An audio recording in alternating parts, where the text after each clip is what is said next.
This is The Flower of Freedom by Deborah J. Reeves. We're so glad you found us. This is Chapter 33, Christmas in Canada.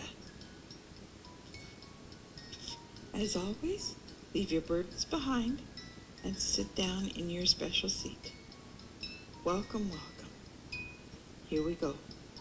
Chapter 33, Christmas in Canada, and as always, all the rights to the book and to the presentation are fully reserved.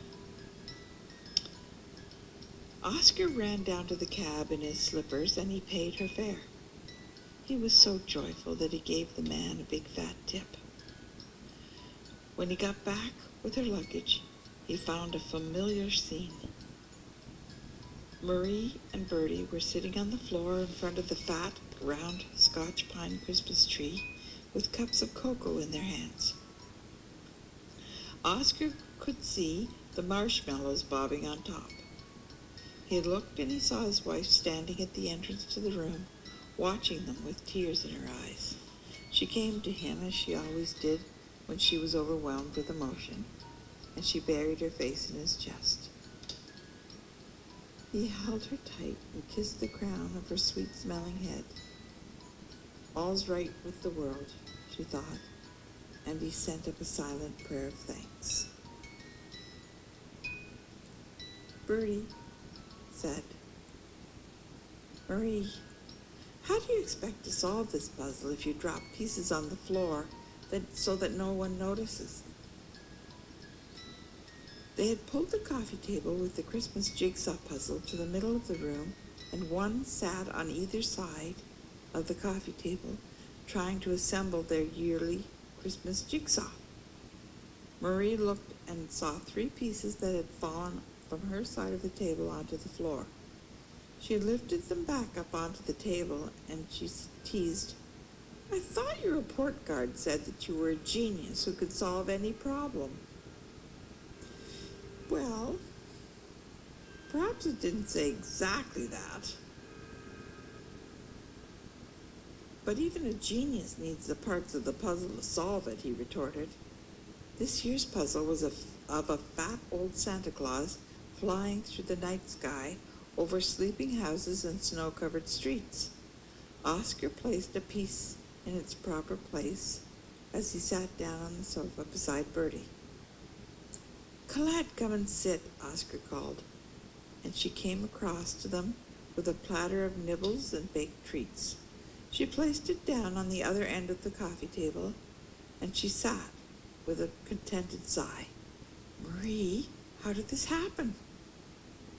"It was all Uncle Aki, Mama. I tried to hide my feelings and be a good sport. I really did.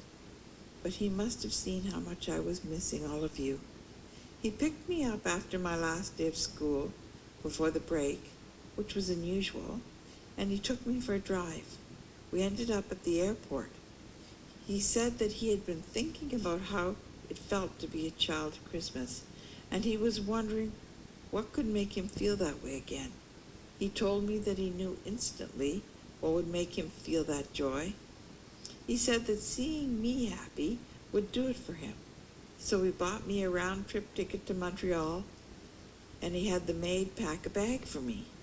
I have no idea what's in my luggage, but I was not worried about that. All I could think about was home for Christmas. I don't think I really needed a plane to fly here. I was so happy." "What will Aki do for Christmas?" asked Oscar in a concerned tone. "Oh, there will be plenty of parties, and Paulette has decorated the penthouse in the latest fashion.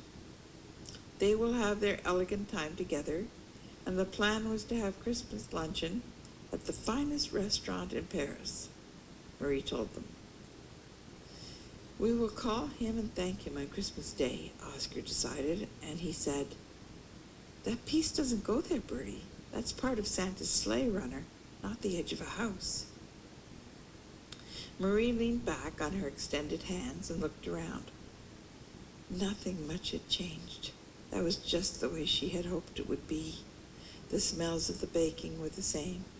The snowball-shaped tree that Bertie and she had chosen as the perfect shape for a tree at Christmas, as when they were children, was standing in the same old stand.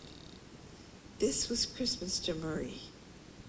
There was Papa's old toque that his mother had knit on top of the tree as always. Murray said, "Mama, tell us the story about the toque again," and Bertie nodded. The first Christmas that Papa and I had together was not long after the two of you were born. We had no extra money, but we wanted a Christmas tree. Papa found a scraggly one at the gas station at the end of the street, and that was 2 days before Christmas. He was all alone because only one of us could go out at a time. He dragged it home. We had no decorations, so in the quiet times, which were few and far between, I can assure you, we made paper decorations and selected items that we could convert into decorations, and we decorated our tree. Your mother is amazingly creative with the tops of frozen orange juice cans, laughed Oscar. We had no star for the top, so I found an old toque that Papa's mother had knitted many years before, but he had never worn it, and I found it in an old drawer as I was trying to find space for baby clothes, and Papa interjected. "I was 18 when my mama gave me that toque," he said, pointing to the treetop, "and no self-respecting man could possibly wear that toque with the great big pom-pom and all those knitted knobs on it and continue to think of himself as a manly man, which I was desperate to consider myself. So I decided that it should sit on top of our tree in place of a star. She said that it should go on top of the tree because I was the star of the family. She has never been more wrong," Oscar said, reaching over to hug her close. Bertie and Marie loved that story. They needed to hear it every year.